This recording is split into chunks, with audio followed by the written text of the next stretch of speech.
mean, from my point of view, I don't support Finland and Sweden's plan to join NATO, and I'll explain why.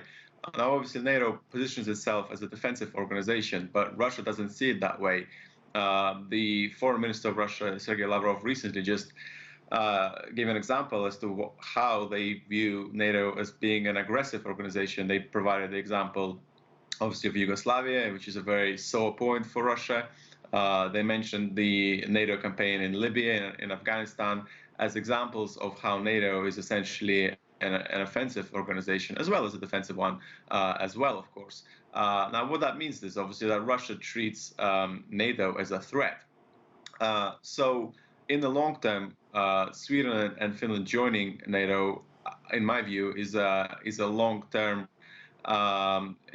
threat and an escalation of tensions between NATO countries and Russia. Now, obviously, I don't think that there will be a war between Russia and Finland, in the near future. There's no indication of that whatsoever.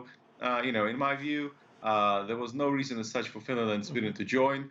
Russia has always said that NATO has been expanding closer and closer to the borders.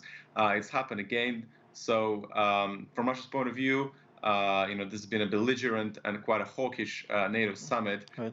And for that reason, I think that Russia will obviously, in the long term, will see this as further proof that NATO is trying to surround Russia, and frankly, that escalates the whole situation and makes it more difficult, in my view, to create a peaceful agreement on the European continent.